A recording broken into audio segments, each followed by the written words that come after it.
Hello students, how are you all? I hope you all are fine. I am Sharandeep Kaur and today we are going to continue our second chapter of science which is matter around us pure? तो बेटा हम इस chapter में काफ़ी कुछ हमने कर लिया था. हमारी ओनली सेपरेशन टेक्निक्स रहती हैं जो हम आज डिस्कस करेंगे. क्लियर है? तो let we start our chapter. Separation techniques क्या होती हैं? देखो बेटा, हमने मिक्सचर्स की बात की है ना. मिक्सचर्स हैं, मिक्सचर दो या दो से ज़्यादा कंपोनेंट से मिलके बनता है. उन कंपोनेंट्स को अलग करने की जो प्रोसेस होती है, मतलब मिक्सचर से प्योर सबस्टेंसेस बनाने की जो प्रोसेस है, that is known as separation techniques. Clear है? अब सबसे फर्स्ट क्या है, most of the substances are not chemically pure. काफ़ी सारे सबस्टेंसेस हैं, ज़्यादातर सबस्टेंसेस प्योर नहीं होते हैं. ठीक है. Different methods of separation are use to get individual components of a mixture. अगर प्योर नहीं है तो वो क्या होंगे? मिक्सचर होंगे. तो इन मिक्सचर के कंपोनेंट्स को अलग अलग करना, सेपरेट करने के लिए अलग अलग मेथड्स की ज़रूरत पड़ती है. ठीक है. उन अलग अलग मेथड्स, वो अलग अलग मेथड कौन कौन से हैं उनके बारे में अब हम डिस्कस करते हैं. So let we start her first separation technique. देखो बेटा, हमारी फर्स्ट टेक्निक क्या है? To obtain coloured component from blue और ब्लैक इंक. हमारे पास ब्लू या फिर ब्लैक कलर की कोई इंक है, ठीक है. उसमें से हमने क्या करना है, डाई को, मतलब जो कलर्ड कंपोनेंट है उसको अलग करना है, सेपरेट करना है. कैसे सेपरेट करेंगे वो देखते हैं. The method of evaporation is used for separating volatile component from non-volatile component by heating the mixture. देखो बेटा, इसमें क्या करना है, इसमें हम इवेपोरेशन मेथड का यूज़ करेंगे. इवेपोरेशन तो आपको पता ही है ना, लिक्विड को वेपर में कन्वर्ट करने की process by heating, simple by heating. Evaporation method का यूज़ करेंगे जिसमें से हम वॉलेटाइल कंपोनेंट, वॉलेटाइल क्या मतलब होता है बेटा? जिसके वेपर्स बन सकते हैं. नॉन वॉलेटाइल का मतलब होता है जिसके वेपर्स नहीं बन सकते. तो इसमें जो सॉल्वेंट है, ठीक है, उसके वेपर्स बन जाएंगे. वेपर्स बन के वो क्या हो जाएगा? इवेपोरेट हो गया, उड़ गया. ठीक है. एंड लास्ट पे हमारे पास नॉन वॉलेटाइल कंपोनेंट रहेगा जिसके वेपर्स नहीं बन सकते. एंड वो कंपोनेंट कौन सा होगा जो हमें चाहिए? ठीक है, dye, coloured component. For example, ink is a mixture of dye and water. जो इंक है वो डाई एंड वाटर का मिक्सचर होता है. ठीक है. If some ink is heated in a dish, some water evaporates and the dye is left in the dish as residue. मतलब क्या है बेटा कि हम एक चाइना डिश ली, ठीक है, चाइना डिश ली या कोई भी डिश ली है ना, उसमें हमने क्या रख दिया, हमने इंक डाल दी. ठीक है, इंक डाल दी, उसको बीकर पे रख के बीकर को बर्नर से हीट दी. जब हम उसको हीट देंगे तो वाटर के वेपर्स बनेंगे ना. वाटर के वेपर्स बनने से ये जो चाइना डिश है ये गर्म होगी, है ना, इसको हीट मिलेगी. हीट मिलने से जो इंक में वाटर प्रेजेंट है ना, वाटर तो इवेपोरेट हो जाएगा. वाटर इवेपोरेट हो गया. एंड जो नॉन वॉलेटाइल कंपोनेंट है, जो dye present in the ink है, वो क्या हो जाएगी बेटा? वो एज इट इज़ रहेगी. क्यों? क्योंकि वो तो इवेपोरेट नहीं होती है ना, तो वो रह जाएगी एंड हमें डाई मिल जाएगी. तो हम इस तरह से सेपरेट कर सकते हैं. Similarly we can separate mixture of salt and water और sugar and water by evaporation. तो इवेपोरेशन के थ्रू हम salt and water, sugar and water के मिक्सचर को भी क्या कर सकते हैं? अलग कर सकते हैं. ठीक है बेटा. नेक्स्ट हमारी जो प्रोसेस है, is the dye in black ink a single colour. कि ब्लैक इंक है, मान लो हमारे पास, क्या ब्लैक इंक के अंदर सिंगल कलर की डाई होती है? ठीक है, ये पता करनी है. इसके लिए बेटा हम क्रोमेटोग्राफिक टेक्निक का यूज़ करेंगे. इस टेक्निक में क्या करते हैं बेटा, एक पेपर ले लेते हैं.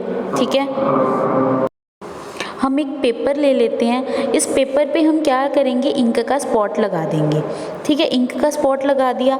अब हमने क्या किया, इसको वाटर में या किसी सॉल्यूशन में डिप कर दिया. ये पेपर क्या करेगा बेटा? ये वाटर को एब्जॉर्ब करेगा. वाटर को एब्जॉर्ब करते करते, ठीक है, जब ऊपर तक जाएगा, ठीक है, वाटर जब ऊपर तक जाएगा, पेपर देखो यहाँ तक गया, तो कलर्स देखो कितने कलर सेपरेट हो गए. ये कितने कलर सेपरेट हो गए. तो इसका क्या मतलब है कि जो ब्लैक इंक है ना, वो एक सिंगल कलर से मिलके नहीं बनती. जितने भी कलर यहाँ पे हमें शो हो रहे हैं उन सभी से मिलके ब्लैक कलर की इंक बनती है। क्लियर हुआ बेटा? इस प्रोसेस को क्या बोला जाता है? क्रोमेटोग्राफी। तो ऑब्जर्वेशन हमें क्या मिली? Dye is a mixture of two or more colours. As the water rises in a filter paper it takes along with it the dye particles. जैसे जैसे फिल्टर पेपर वाटर को एब्जॉर्ब करके ऊपर जाता रहता है, राइज करता रहता है वाटर, ठीक है, उसी तरह से वैसे वैसे जो डाई के पार्टिकल्स हैं ना वो भी ऊपर जाते रहते हैं उस वाटर के साथ। The coloured component that is more soluble in water rises faster, hence the colour get separated. ऐसा कलर जो क्या है वाटर में ज़्यादा सोल्यूबल होता है, ज़्यादा मिक्स हो जाता है, वो ज़्यादा ऊपर चला जाता है, एंड जो कम डिज़ोल्व होता है वो नीचे रह जाता है। जैसे देखो, मान लो कि येलो कलर जो है वो ज़्यादा डिज़ोल्व हो जाता है वाटर में, इसीलिए वो ऊपर चला गया, ठीक है, एंड जो पर्पल या ब्लू कलर वो कम डिज़ोल्व होता है, इसीलिए वो नीचे रह गया। क्लियर है बच्चों? नेक्स्ट देखो, इस प्रोसेस को हम क्या बोलते हैं? Chromatography. The process of separation of components of a mixture is known as chromatography. ये जो प्रोसेस है, ये कौन सी प्रोसेस है बेटा? क्रोमेटोग्राफी। जो कलर्ड कंपोनेंट्स होते हैं ना, कलर्ड कंपोनेंट्स को अलग करने की जो प्रोसेस होती है उसको क्रोमेटोग्राफी बोला जाता है, ठीक है। Done using a filter paper और ब्लॉटिंग पेपर। जो हमने फिल्टर पेपर का यूज़ करके अभी की ना प्रोसेस, फिल्टर पेपर का यूज़ करके की, तो ये प्रोसेस कैसे होती है? फिल्टर पेपर का यूज़ करके। फॉर सेपरेटिंग दो substances that dissolve in same solvent. मतलब इस टेक्निक में उनको सेपरेट किया जा सकता है जो एक ही सॉल्वेंट में डिज़ोल्व हो सकते हैं। जैसे हमने बोला कि जो ब्लैक इंक है ना वो काफ़ी सारे कलर्ड कंपोनेंट्स से मिलके बनी है, तो कलर्ड कंपोनेंट्स भी तो अलग अलग पार्टिकल से मिलके बनते होंगे, वो सारे कलर जो हैं वो वाटर में डिज़ोल्व हो रहे हैं। तो मतलब हम इसमें ऐसा सॉल्वेंट यूज़ करेंगे जिसमें most of the substances dissolve हो जाते हैं, बट हैव डिफरेंट सॉल्युबिलिटीज़। बट उनकी सॉल्युबिलिटीज़ अलग अलग है, मतलब ज़रूरी नहीं कि हर एक उतनी ही पावर के साथ डिज़ोल्व हो जाएगा, कोई ज़्यादा डिज़ोल्व होगा, कोई कम डिज़ोल्व होगा, कोई पहले डिज़ोल्व होगा, कोई बाद में डिज़ोल्व होगा, ठीक है। उनकी कैपेबिलिटीज़ डिज़ोल्व होने की अलग अलग होंगी, ठीक है बच्चों। अब हम यूज़ करते हैं मतलब नेक्स्ट प्रोसेस देखते हैं, सेपरेट टू इमिसिबल लिक्विड्स। अब तक बेटा हमने दो प्रोसेसेस की, एक तो इवेपोरेशन, एक क्रोमेटोग्राफी, है ना। थर्ड हमारी जो प्रोसेस है दैट इज़ इमिसिबल लिक्विड्स को अलग करना। ऐसे लिक्विड्स जो एक दूसरे में अच्छी तरह से मिक्स नहीं होते हैं, जैसे ऑयल इन वाटर, ठीक है, ऑयल एंड वाटर है ना, ये अच्छे से मिक्स नहीं होते हैं, दोनों की सेपरेट बाउंड्रीज हो जाती हैं। तो इमिसिबल लिक्विड जो अच्छी तरह से मिक्स नहीं होते हैं उनको कैसे सेपरेट किया जा सकता है?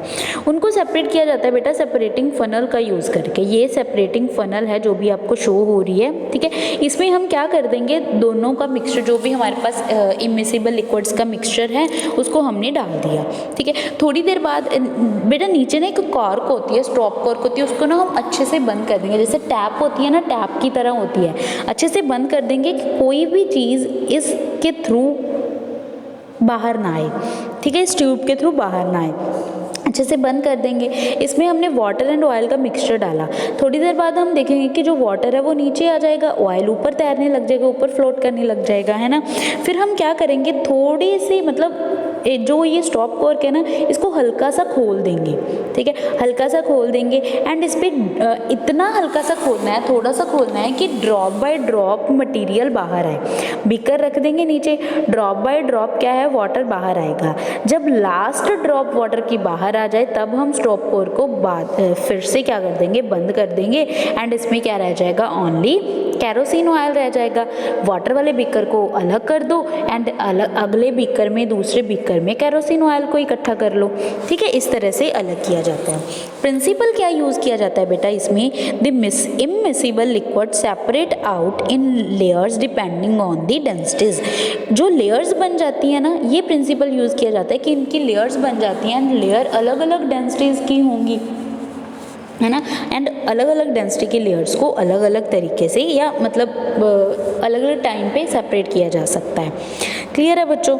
नेक्स्ट इनकी एप्लीकेशन क्या है, कहाँ कहाँ पे इसका यूज़ होता है। देखो बेटा यहाँ पे दिखाया गया है हमको कि किस तरह से हम अलग कर सकते हैं, ठीक है। बीकर कैसे रखा है, क्या किया है, ठीक है। To separate the mixture of oil and water, oil and water के मिक्सचर को सेपरेट करने के लिए यूज़ किया, ठीक है। और क्या, in the extraction of iron from its ores, ores से ना बेटा, ओर्स जो होती हैं, मान लो मेटल की जो ओर्स होती हैं, ओर्स क्या होती हैं, मान लो कि जो कोई भी मेटल है ना, जब मेटल को निकाला जाता है बेटा, माइनिंग की जाती है ना, जब मेटल्स को निकाला जाता है माइनिंग के थ्रू, तो मेटल के साथ काफ़ी सारी इम्प्योरिटीज़ होती हैं। वो इम्प्योर मेटल जो होता है उनको ओर्स बोला जाता है, ठीक है। तो आयरन की जो ओर होगी उसमें से इम्प्योरिटीज़ को अलग करना एंड मेटल को अलग करना, उसको एक्सट्रैक्शन ऑफ आयरन बोलते हैं फ्रॉम इट्स ओर। तो मेटल को एक्सट्रैक्ट करना, आयरन को एक्सट्रैक्ट करने के लिए भी इसका यूज़ किया जाता है, ठीक है। जो लाइटर स्लैग होगी, मतलब जो लाइटर इम्प्योरिटी होगी, ठीक है, इसको रिमूव कर लिया जाता है from the top to leave the molten iron, जो मेल्ट होती हुई आयरन है उसको नीचे इकट्ठा कर लिया जाता है, ठीक है बेटा। ये देखो हमने क्या किया, टेम्परेचर दिया, बहुत ज़्यादा टेम्परेचर दिया जाता है। देखो 1200 डिग्री सेल्सियस, 1700 डिग्री सेल्सियस, बहुत ज़्यादा टेम्परेचर दिया जाता है। स्लैग को अलग कर लिया जाता है यहाँ से, है ना, जो मोल्टन एयर है वो क्या आ जाती है, नीचे आ जाती है। समझ में आई बेटा। नेक्स्ट हमारे पास फोर्थ जो प्रोसेस है, फोर्थ जो हमने एग्जाम्पल करनी है, वो क्या करनी है, मिसिबल लिक्विड्स को अलग करने की प्रोसेस, ठीक है। मतलब दो ऐसे लिक्विड्स जो क्या हैं बेटा, ऐसे दो लिक्विड्स जो एक दूसरे में प्रॉपर मिक्स हो चुके हैं, उनको सेपरेट करने की टेक्निक, ठीक है। कैसे सेपरेट करेंगे, उसको सेपरेट करने की बेटा दो टेक्निक्स है, एक तो डिस्टिलेशन, ठीक है, एंड एक क्या है, फ्रैक्शनल डिस्टिलेशन। दो टेक्निक्स हैं, डिस्टिलेशन एंड फ्रैक्शनल डिस्टिलेशन। जो डिस्टिलेशन है बेटा, दोनों एक जैसी ही प्रोसेस होती है, बस थोड़ा सा फ़र्क होता है इनमें, ठीक है। डिस्टिलेशन में ऐसे लिक्विड्स को अलग किया जाता है जिनका जो बॉइलिंग पॉइंट है ना, वो उनमें काफ़ी ज़्यादा डिफरेंस होता है, ठीक है, जिनमें बॉइलिंग पॉइंट का काफ़ी ज़्यादा डिफरेंस होता है। एंड फ्रैक्शनल डिस्टिलेशन से उन लिक्विड्स को सेपरेट किया जाता है जिनमें बॉइलिंग पॉइंट का ज़्यादा डिफरेंस नहीं होता, लेस देन 25 डिग्री सेल्सियस का ही डिफरेंस होता है, मतलब 25 डिग्री सेल्सियस से भी कम का डिफरेंस होगा। उनको अगर हमने सेपरेट करना है तो फ्रैक्शनल डिस्टिलेशन से किया जा सकता है, ठीक है। फ्रैक्शनल डिस्टिलेशन से तो बेटा किसी को भी किया जा सकता है, ठीक है, किसी को भी कर सकते हैं, ज़्यादा डिफरेंस वाले को भी कर सकते हैं, लेकिन अगर किसी में कम डिफरेंस है तब स्पेशली फ्रैक्शनल डिस्टिलेशन का यूज़ किया जाता है। ये टेक्निक सिंपल डिस्टिलेशन से थोड़ी सी ज़्यादा डिफ़िकल्ट होती है, इसीलिए बाकियों के लिए सिंपल डिस्टिलेशन का यूज़ कर लेते हैं, ठीक है। अगर हमारे पास फ्रैक्शनल डिस्टिलेशन का पूरा हम एपरेटस है तो हम फ्रैक्शनल डिस्टिलेशन भी यूज़ कर सकते हैं। तो पहले सिंपल डिस्टिलेशन समझते हैं क्या होती है। The process of heating a liquid to form vapour and then cooling the vapour to form back the liquid. क्या होती है डिस्टिलेशन की प्रोसेस। पहले हम क्या करते हैं, पहले बेटा सिंपल समझो कि मान लो हमारे पास दो अलग अलग दो लिक्विड का मिक्सचर है, दोनों का बॉइलिंग पॉइंट का काफ़ी ज़्यादा डिफरेंस है ना। तो हम क्या करेंगे, पहले बेटा उनको हीट करेंगे, मिक्सचर को हीट करेंगे। जिसका बॉइलिंग पॉइंट कम होगा वो कम टेम्परेचर पे उसके वेपर्स बन जाएंगे, है ना। तो उसके वेपर्स बन जाते हैं, वेपर्स को अलग निकाल के कंडेंस कर लेते हैं, वापस उसको लिक्विड बना लेते हैं, है ना। एंड जो कंटेनर था पहले वाला हमारा, उसमें वो लिक्विड बच जाता है जो क्या हो, जिसका बॉइलिंग पॉइंट ज़्यादा होता है। समझ में आया। तो डिस्टिलेशन प्रोसेस क्या है, पहले लिक्विड को वेपर में कन्वर्ट करना, फिर वेपर को कूल करना एंड कूल करके वेपर को दोबारा से लिक्विड में कन्वर्ट करना, ठीक है। Liquid obtained by condensing vapour is called distillate. ऐसा लिक्विड जिसको हमने अलग बीकर में कर लिया था ना, वेपर्स को कंडेंस करके, उसको हम क्या बोलेंगे, डिस्टिलेट। जो टेक्निक यूज़ की जाती है, कौन कौन से मतलब ये टेक्निक जो है कौन कौन से लिक्विड्स को अलग करने के लिए यूज़ की जाती है, जैसे salt from sea water, water and acetone, इनको अलग करने के लिए डिस्टिलेशन प्रोसेस का, सिंपल डिस्टिलेशन का यूज़ किया जाता है।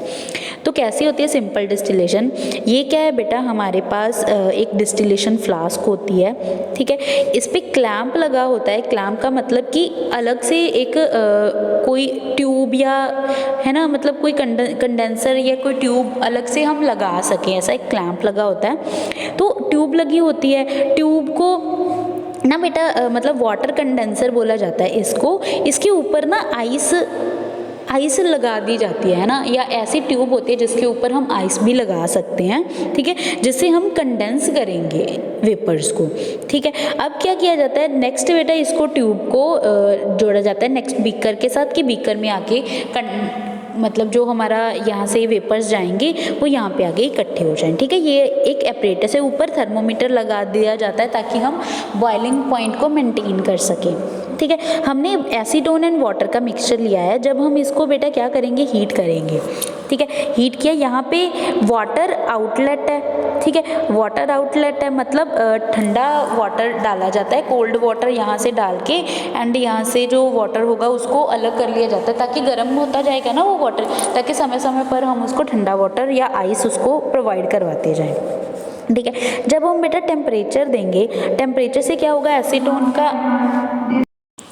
एसीटोन का जो बॉइलिंग पॉइंट है वो कम होता है, ठीक है, इसीलिए एसीटोन के वेपर्स जल्दी बन जाएंगे, ठीक है बेटा। तो एसीटोन के जो वेपर्स हैं वो जल्दी बन जाते हैं, एसीटोन के वेपर्स वाटर से काफ़ी जल्दी बन जाते हैं, ठीक है। तो जब इसके वेपर्स बन जाएंगे तो ये इस ट्यूब के थ्रू, कंडेंसर के थ्रू क्या है, पास होता, ठीक है, इस बीकर में आके देखो, जब ये पास होगा तो लिक्विड में जो वेपर्स है ना वो लिक्विड बनते जाएंगे, क्योंकि यहाँ पे ठंडा पानी है या हम आइस प्रोवाइड करवा रहे हैं, लिक्विड बनते जाएंगे, लिक्विड वेपर्स बनते जाएंगे, ड्रॉपलेट्स बनती जाएंगी एंड वो ड्रॉपलेट्स आके इस बीकर में इकट्ठी हो जाएंगी, तो एसीटोन अलग हो गया। हम वाटर 100 डिग्री सेल्सियस से जो टेम्परेचर है 100 डिग्री सेल्सियस से कम रखेंगे ताकि वाटर के वेपर्स ना बन जाएं, नहीं तो वापस फिर से मिक्सचर बन जाएगा, ठीक है। 100 डिग्री सेल्सियस से कम रखेंगे, क्लियर है ना बच्चों। तो 100 डिग्री सेल्सियस से हमने कम रखा, इसीलिए क्या हो गया, वाटर इसी बीकर में, इसी फ्लास्क में रह जाएगा एंड एसीटोन यहाँ पे आके इकट्ठा हो गया। समझ में आई ना बेटा सिंपल डिस्टिलेशन प्रोसेस। अब है फ्रैक्शनल डिस्टिलेशन। फ्रैक्शनल डिस्टिलेशन भी दो मिसिबल लिक्विड्स को सेपरेट करने के लिए यूज़ की जाती है, लेकिन जिनमें ज़्यादा डिफरेंस नहीं होता है बॉइलिंग पॉइंट्स का, ठीक है। इसमें एक अलग चीज़ क्या है कि फ्रैक्शनेटिंग कॉलम लगा होता है। फ्रैक्शनेटिंग कॉलम क्या होता है, एक ट्यूब होती है बेटा जिसके अंदर ग्लास बीड्स, जो कांच की गोलियां नहीं होती बेटा, है ना, खेलते हैं कांच की गोलियों से, उनको ग्लास बीड्स बोलते हैं। ग्लास बीड्स का यूज़ किया जाता है इसमें, वो डाली जाती हैं। ये बीड्स क्या करेंगी बेटा, सरफेस प्रोवाइड करवाएंगी ताकि वेपर्स कूल हो जाएं एंड रिपीटेडली वो कंडेंस होते रहें वहीं पे, ठीक है। Use to separate crude oil, किस में यूज़ किया जाता है, क्रूड ऑयल जो पेट्रोलियम होता है ना, into useful fractions like kerosene, petrol, diesel, इनको अलग करने के लिए, मतलब जो पेट्रोलियम है, पेट्रोलियम से पेट्रोल को, डीजल को एंड कैरोसिन को अलग अलग करने के लिए एंड अलग अलग गैसेस को अलग अलग करने के लिए यूज़ की जाती है फ्रैक्शनल डिस्टिलेशन प्रोसेस। ये देखो बेटा, ये पूरा एपरेटस है, फ्रैक्शनल डिस्टिलेशन का सेटअप है पूरा वैसे ही है। पहले हमने क्या लिया, डिस्टिलेशन फ्लास्क ली, उसमें हमने फ्रैक्शनेटिंग कॉलम को लगा दिया। ये है हमारा फ्रैक्शनेटिंग कॉलम, इसको लगा दिया, इसमें ग्लास बीड्स प्रेजेंट होती हैं, ठीक है। फिर इसके साथ क्लैंप लगा होता है, फिर कंडेंसर लगा होता है ना, एंड इस पे में हम क्या डालेंगे, कोल्ड वाटर डालेंगे, यहाँ से वाटर बाहर निकालेंगे, कोल्ड वाटर डालते जाएंगे, है ना, एंड देन अलग बीकर में हम सेपरेट कर लेंगे। इसमें बेटा अल्कोहल एंड वाटर को सेपरेट करने के लिए इसका प्रोसेस का यूज़ किया हुआ है ना, और भी काफ़ी सारे को हम यूज़ कर सकते हैं, लेकिन इस पर्टिकुलर एग्जांपल में अल्कोहल एंड वाटर, एंड आपकी जो बुक में है उसमें भी अल्कोहल एंड वाटर का ही यूज़ किया गया है, ठीक है बेटा।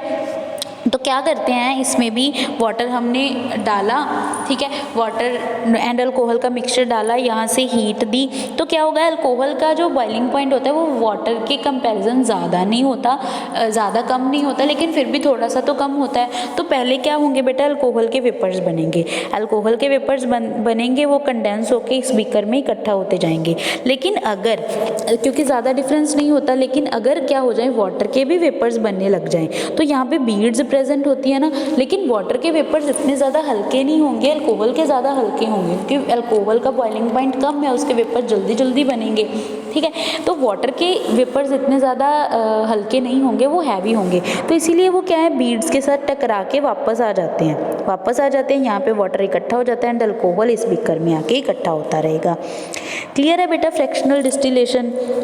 फिर ये जो एग्जाम्पल आपको दिखाई गई है बेटा, इसमें क्या है गैसेस को अलग करने की टेक्निक दिखाई गई है। ये भी फ्रैक्शनेटिंग कॉलम से ही यूज़ किया जाता है। ये देखो फ्रैक्शनेटिंग कॉलम ही लगाया, यहाँ से हम क्या देंगे, एयर को लिक्विफाई करना है ना, कूल करेंगे, एयर देंगे, ठीक है। यहाँ से बेटा हीट दी जाती है, हीट देंगे तो क्या होगा, अलग अलग टेम्परेचर पे जब उसके वेपर्स बनेंगे, अलग अलग टेम्परेचर पे उनको सेपरेट किया जा सकता है। जिसके वेपर ज़्यादा बन जाएंगे, जैसे नाइट्रोजन के वेपर ज़्यादा बनते हैं तो नाइट्रोजन को यहाँ पे इकट्ठा कर लिया, ऑर्गन को यहाँ पे, ऑक्सीजन को यहाँ पे, जिनॉन क्रिप्टॉन को यहाँ पे, ठीक है। अलग अलग लेवल्स पे उनको सेपरेट कर लिया जाता है। क्लियर है बच्चों। देन है सेपरेशन बाय फिल्ट्रेशन। अब हमने और भी प्रोसेसेस कर ली, डिस्टिलेशन भी कर ली, फ्रैक्शनल डिस्टिलेशन भी कर ली। अब हम नेक्स्ट प्रोसेस करते हैं filtration. Filtration is use to separate insoluble substances from the liquid में अगर ऐसे सब्सटेंसेस प्रेजेंट है जो अच्छे से सॉल्युबल नहीं होते, उनको सेपरेट करने के लिए यूज़ किया जाता है फिल्ट्रेशन प्रोसेस का यूज़, ठीक है। अब देखो क्या है, जैसे मान लो चॉक एंड वाटर है, चॉक एंड वाटर का मिक्सचर है, चॉक पाउडर जो है वाटर में अच्छे से डिसॉल्व नहीं होता, तो इसको सिंपल फिल्ट्रेशन से रिमूव किया जा सकता है। क्या करते हैं, एक कंटेनर ले लेते हैं, बीकर या फिर कोनिकल फ्लास्क ले ली, ठीक है। इसके ऊपर हम क्या लगाएंगे, एक फनल लगा देंगे, ठीक है। फनल लगा देंगे, फनल में फिल्टर पेपर रख दिया, फिल्टर पेपर के ऊपर जब हम सॉल्यूशन डालेंगे चॉक एंड वाटर का, तो फिल्टर पेपर के ऊपर चॉक रह जाएगा, है ना, एंड वाटर क्या है यहाँ पे आके बीकर में आके इकट्ठा हो जाएगा, ठीक है। सिंपल प्रोसेस है फिल्ट्रेशन की, ठीक है। नेक्स्ट जो प्रोसेस है बेटा दैट इज सेंट्रीफ्यूगेशन, ठीक है। सेंट्रीफ्यूगेशन प्रोसेस क्या है, centrifugation is a method used to separate suspended particles of a substance from liquid in which a mixture is rotated at a very high speed. जब बेटा cream को milk से अलग किया जाता है ना, तब सेंट्रीफ्यूगेशन का यूज़ किया जाता है। आपने बेटा मधानी देखी होगी, है ना, मधानी में जब दही को या दूध को रिड़कते हैं, है ना, तो क्या होता है, जो मक्खन है ना वो मधानी के साथ आके इकट्ठा हो जाता है, ठीक है। मदानी के साथ आके इकट्ठा सेंटर में आके इकट्ठा हो जाता है। जब उसको हाई स्पीड में रोटेट करवाया जाता है ना, अब तो मशीन्स आ गई, पहले हाथ से रिड़कते थे, है ना, अब तो क्या है मशीन्स आ गई, तो मशीन जब चलाई जाती है तो मशीन के ऊपर आके बिल्कुल सेंटर में आके पूरा बटर है जो वो इकट्ठा हो जाता है ना। ऐसी प्रोसेस को क्या बोला जाता है, सेंट्रीफ्यूगेशन। हाई स्पीड से जब रोटेशन होती है तो सेंटर में आके इकट्ठा हो जाना, that process is known as centrifugation. Clear है बच्चों। नेक्स्ट है crystallization, process of cooling a hot concentrated solution of a substance to obtain the crystals. अब क्या करते हैं बेटा क्रिस्टलाइजेशन में, कि एक हॉट सब्सटेंस है, जैसे हम इवेपोरेशन करते थे, है ना, हम इवेपोरेशन में काफ़ी ज़्यादा हॉट करते थे ना सॉल्यूशन को, है ना, तो उस हॉट सॉल्यूशन को वापस ठंडा करना, ठीक है, एंड उससे क्रिस्टल ऑब्टेन करना, ऐसी प्रोसेस को क्रिस्टलाइजेशन बोला जाता है, ठीक है। जैसे कॉपर सल्फेट के सॉल्यूशन जो होते हैं इम्प्योर से जब हम प्योर बनाते हैं कॉपर सल्फेट, ठीक है, तो वो भी क्रिस्टलाइजेशन प्रोसेस से ही बनाया जाता है, ठीक है। अब देखते हैं इवेपोरेशन वर्सेस कंडेंसेशन, कैसे इवेपोरेशन होती है, कैसे कंडेंसेशन होती है, एंड इवेपोरेशन एंड कंडेंसेशन में से कौन सी ऐसी प्रोसेस है जो ज़्यादा यूज़ की जाती है, ठीक है बच्चों, कौन सी ज़्यादा प्रोसेस यूज़ की जाती है वो देखते हैं। देखो पहले इवेपोरेट, सबसे फर्स्ट जो हमारी प्रोसेस है, the impure solid is dissolved in water. Copper sulphate वाला लेते हैं, मान लो हमारे पास क्या है, इम्प्योर कॉपर सल्फेट है, उसको हमने वाटर में डिजॉल्व करवा दिया, सॉल्वेंट में किसी में भी हमने वाटर में डिजॉल्व करवा दिया, ठीक है। इसको अच्छे से स्टिर करेंगे ताकि सॉलिड अच्छे से डिजॉल्व हो जाए। अब इवेपोरेशन में क्या करते हैं, इवेपोरेशन टू ड्राइनेस, हम इसको इवेपोरेट करते हैं। देखो क्या होगा, इवेपोरेटिंग डिश या कोई भी चाइना डिश में हमने डाल दिया, दी सॉल्यूशन इज हीटेड ध्यान से देखो, the solution is heater to evaporate most of the solvent. हम इसको हीट करते हैं ताकि जो सॉल्वेंट है वो क्या हो जाए, इवेपोरेट हो जाए। To turn the process to evaporation to dryness, मतलब इवेपोरेशन को ड्राइनेस तक लेके जाते हैं, मतलब तब तक हम इवेपोरेट करते रहेंगे जब तक ड्राई हमें मटेरियल नहीं मिल जाएगा। Continue heating till salt is obtained, तब तक हम इसको कंटिन्यू रखेंगे जब तक सॉल्ट नहीं बन जाएगा। ठीक है बेटा, ओनली हमें डिज़ोल्व नहीं मिल जाता। अब हम क्या करते हैं, हम क्रिस्टलाइजेशन देखते हैं। क्रिस्टलाइजेशन कैसे की जाती है, ये वाली प्रोसेस ओनली इवेपोरेशन थी, यहाँ तक की इवेपोरेशन हो गई। अब क्रिस्टलाइजेशन करेंगे, वही किया सेम इवेपोरेशन की the hot solution is allowed to cool the solid appears as cool crystals. बेटा जो यहाँ पे हम इवेपोरेशन करेंगे ना क्रिस्टलाइजेशन में, इसमें हमने ज़्यादा इवेपोरेशन नहीं करवानी, हमने कोशिश करनी है कि ज़्यादा से ज़्यादा जो वाटर है ना, वो क्या हो जाए, इवेपोरेट हो जाए, वो इवेपोरेट हो जाए। लेकिन अगर नहीं हो रहा, बिल्कुल हमने ड्राई भी नहीं करना, बिल्कुल ड्राई नहीं करना। फिर जो ये हॉट सॉल्यूशन होगा, सिर्फ हमने क्या करना है, इसको हॉट करना है एक तरीके से। ठीक है, हो सके तो इवेपोरेशन भी करवानी है, मतलब ज़्यादा हमें लिक्विड की ज़रूरत नहीं है। ठीक है, तो हॉट सॉल्यूशन जो हमारा होगा उसको हम फिर कूल होने के लिए रख देंगे। कूल होने के लिए जब रखेंगे ना बेटा, तो हमें सॉलिड क्रिस्टल्स दिखाई देंगे। ये देखो, जैसे यहाँ पे बने हुए हैं ना, सॉलिड क्रिस्टल्स दिखाई देंगे जब हम कूल करने के लिए रखेंगे। देन फिर हम इसको क्या करेंगे, फिल्टर पेपर पे रख के ना बेटा, हम क्या करेंगे, इसको थोड़ा सा ड्राई करेंगे, प्रेस करेंगे, ताकि जो लिक्विड बचा भी है वो क्या हो जाए, अलग हो जाए। ठीक है, ओनली हमें फिर ड्राई कलर के क्रिस्टल्स मिल जाएंगे, ऐसे ही क्रिस्टल्स जैसे हमें चाहिए थे। ठीक है, जो प्योर सॉलिड के होते हैं। क्लियर है ना बच्चों, तो इस तरह से क्रिस्टलाइजेशन की जाती है। ठीक है, तो इवेपोरेशन तो सिंपल है, लेकिन क्रिस्टलाइजेशन से थोड़ा सा अलग है। बेटा यहाँ पे कंडेंसेशन लिखा हुआ है ना, this is not condensation, it is crystallization. ठीक है, देन क्रिस्टलाइजेशन और इवेपोरेशन, मतलब दोनों में से कौन सी प्रोसेस जो है वो क्या होती है, अच्छी होती है। ठीक है, crystallization is better than evaporation, evaporation से क्रिस्टलाइजेशन ज़्यादा बेटर होती है। क्यों? Some solids decompose or some like sugar may get charred on heating or dry to dryness। मतलब कुछ जो ऐसे कुछ सॉलिड्स जो होते हैं वो क्या हो जाते हैं, डिकम्पोज हो जाते हैं। मतलब जब हम इवेपोरेशन करेंगे, बहुत ज़्यादा हम हीट देते हैं ना बेटा उसको, ताकि वो ड्राई हो जाएं, है ना, तो ड्राई होते होते कुछ सब्सटेंसेस ऐसे होते हैं जो टूट जाते हैं, डिकम्पोज हो जाते हैं। एंड कुछ ऐसे होते हैं जैसे शुगर है, वो क्या हो जाता है, चर्ड हो जाता है, मतलब वो जल जाएगा। ठीक है, अगर हम हीटिंग टू ड्राइनेस करेंगे, उस जल जाएगा, ब्राउन कलर के क्रिस्टल्स बन जाएंगे फिर उसके, लेकिन शुगर के तो वाइट कलर के होते हैं। ठीक है, और क्या, some impurities do not get removed in the process of evaporation. Evaporation process में काफ़ी सारे ऐसे मतलब मटीरियल्स होते हैं जो प्योर नहीं होते, इम्प्योर रहते, लेकिन क्रिस्टलाइजेशन में इम्प्योरिटीज़ रिमूव हो जाती हैं।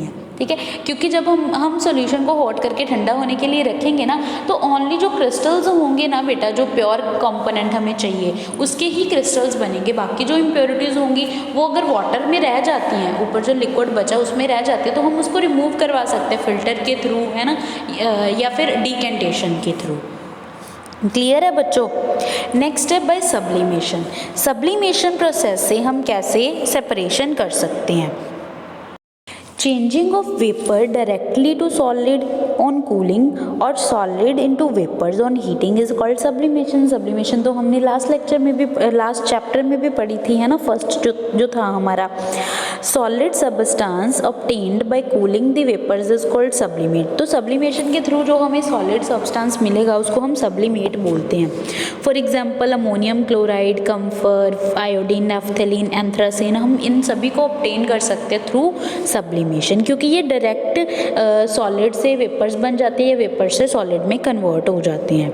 ठीक है बेटा, कैसे करेंगे, separate mixture of common salt and ammonium chloride. इसमें क्या होता है बेटा, हमने ना अमोनियम क्लोराइड लिया, ठीक है, अमोनियम क्लोराइड एंड सॉल्ट का मिक्सचर लिया, उसको हमने चाइना डिश में रखा, चाइना डिश में रख के हमने हीट किया, ऊपर हम क्या कर देंगे, एक फनल रख देंगे, ठीक है, जिसको हमने क्या किया, कॉटन प्लग के साथ बंद कर दिया।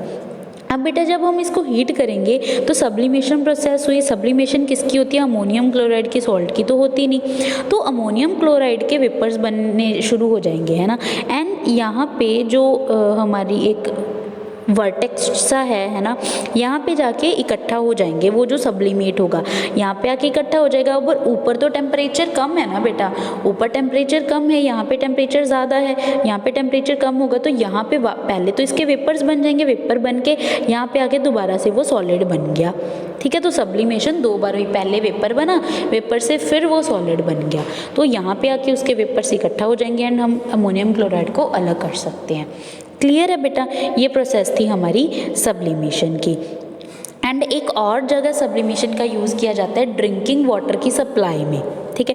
क्या होता है, पहले रिजर्वियर है, मतलब जहाँ से वाटर मिला, वाटर को सेडिमेंटेशन टैंक में डाला जाता है। यहाँ पे आके क्या हो जाता है, जो सॉलिड वगैरह होगा, सॉलिड वेस्ट होगा, है ना, वो नीचे आके बैठ जाता है, ठीक है, नीचे आके सेडिमेंट हो जाएगा। ऊपर से जो हमारा वाटर है उसको नेक्स्ट टैंक में डाला जाता है, जो है लोडिंग टैंक, ठीक है, लोडिंग टैंक में डाला जाता है। यहाँ पे आके to sediment the suspended impurities, जो सस्पेंडेड इम्प्योरिटीज़ हैं उनको अलग कर लिया जाता है, ठीक है। फिर उसके बाद फिल्ट्रेशन टैंक में डाला जाता है।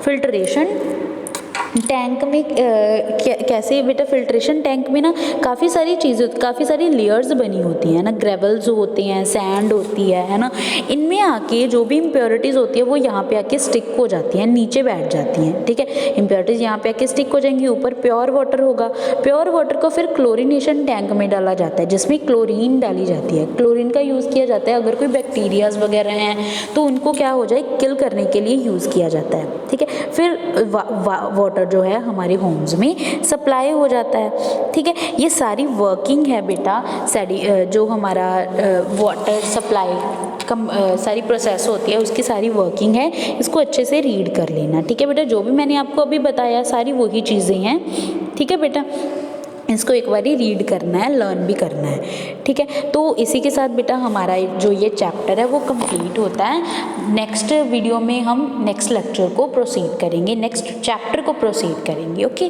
Thank you and have a nice day.